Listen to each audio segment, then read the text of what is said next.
Lecha, to a place that I will show you. Lech Lecha, to a place you do not know. On your journey I will bless you, and you shall be a blessing. That's right. This week's portion is Lech Lecha. Lech Lecha, where God tells Abraham exactly that: to go leave your home to a place I'm going to show you, a place you do not know. And Abraham, as he was, listened, and he took his family, uprooted his family, and he went. So, this is Rabbi Stephen. This is Rav Shmuel ben Yehoshua. Rashbi in the house, starting to look like my old self again, huh? Okay, so now you recognize me. So, before we start talking about this week's portion, I want to mention something that's very near and dear to myself and to a lot of other people. This past weekend, we had our Shabbat services here, and one of the people who was not here, who's been a mainstay at Saturday morning services, was Sherry Reeder. And a lot of you are aware that Sherry is battling cancer for the third time, and you would think at 3 times she'd be very good at dealing with it, and we're hoping for the best outcome. We're putting our faith in the doctors, putting our faith in Hashem. We're saying blessings for her every day. Sherry, can't say enough about her. She's been a presence here in the Valley and the Jewish community for 20 years, as I remember. She's been an integral part of various synagogues, various congregations. And I can't believe I'm going to say this, but she's also, in a couple of weeks, she's spearheading an event at CBC, B'nai Chaim, the kosher barbecue, even while battling cancer. That's how energetic this woman is. I have yet to see her do an event that doesn't make money, that isn't successful, that people don't enjoy. And she's one of those people that's just so involved, that just so loves the Jewish community, just loves Judaism. She puts her heart and her soul into it. So when she couldn't make the service, we brought the service to her, as we've done with Malka Kempner. Many of you know her. She's our own 97-year-old Holocaust survivor, a very spry young woman of 97. And it just, you see these people that love their Jewish heritage, and you see them light up, when they hear those prayers, when they hear the blessings, when we bring the guitars in, we sing, and we enjoy, and we all pray together. It's just such a beautiful thing. So please keep her in your hearts. Say prayers for her. Say prayers for her doctors to do the right thing, etc. And Hashem, God, lead us the way and lead us all together in unity. So, anyway, okay. So, third portion of the Torah, third portion of Genesis, Lech Lecha. So Abram, yes, he's Abram, is commanded by God to leave the area of Ur Kasdim, where he's in the Mesopotamia, where the community practices idolatry, they practice paganism. And again, we can't emphasize this enough.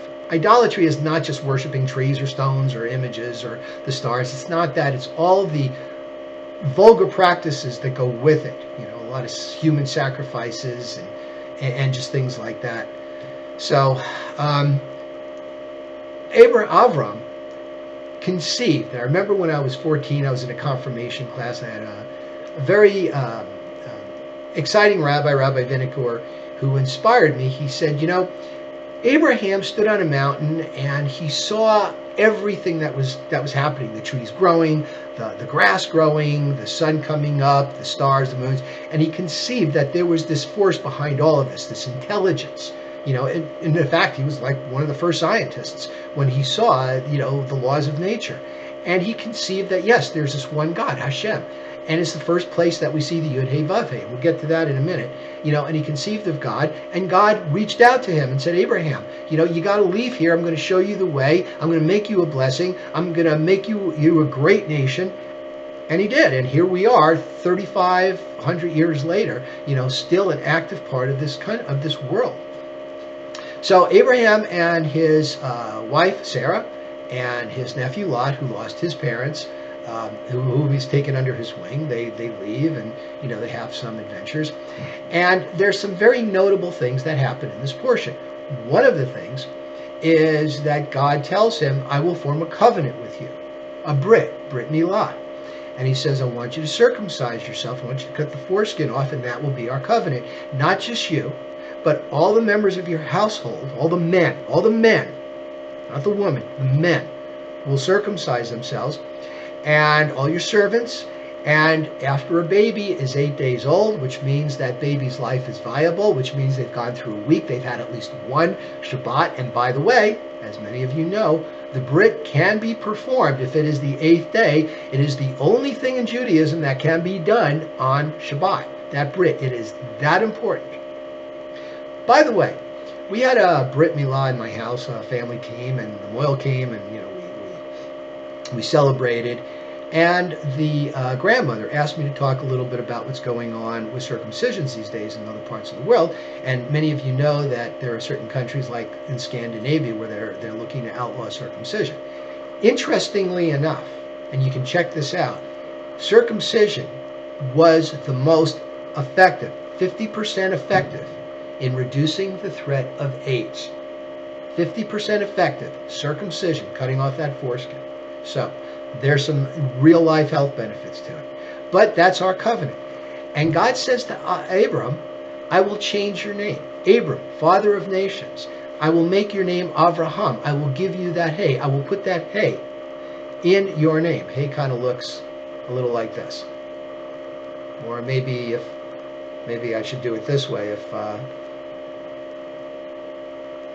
you're seeing it backwards. But that's the hay. And what is the hay? Hay is the marker of Hashem, Yud Hey Vav Hey, which is derived from the past, present, and future forms of the verb to be. So that hay, a lot of times when you're seeing a document that they're printing, in case you throw it away, they don't want to spell out the name of God, because then you're throwing away the name of God. And in Judaism, names are important because they tell you who you are. Again, Rabbi Vinicor, he said, your name is an indication of not only who you are, but what you are. When Adam went through the Garden of Eden and he named everything in the garden, he named it according to what it was.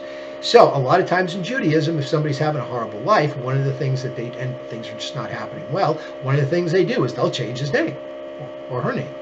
So God says, instead of Avram, you're circumcising yourself. And again, as you might realize, during circumcision, this is when we do the baby naming. You are now Avraham, father of a multitude of nations. Also, we're putting that hay in there. And a lot of times they'll just use the hay and an apostrophe to indicate the name of God, so that it's not taken in vain, in case, it's not desecrated, in case you have a piece of paper with that says God and you want to throw it away. You're not desecrating the actual name of God. So, Brit Milah, covenant, new name Avraham. Not only that, but your wife Sarai, which means princess, will be Sarah. We'll put that hay in her name. Now, this is the first time we see this, and again, it's the first time we see the name of God, Yud Hey Vav Hey. And that is the name of God. That is the name of the God. We've seen the word Elohim, but that can mean God, but that can mean many gods. That can mean idols. That can mean nobles. El, it was an Egyptian. It was a Babylonian god. And again, it was a generic term, like Elohim. So we say Adonai Elohim, the God of gods, in a way. That's kind of what we're saying.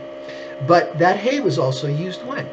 Moses, when he was sending his protege, Hosea, out with the other spies to go scope out the land, he changed his name. He goes, Hosea, I'm going to add a hay to your name so God will protect you. Yehoshua does that, where you have the Yud and the Hey to make the name of God. Yah, that's one of the names of God.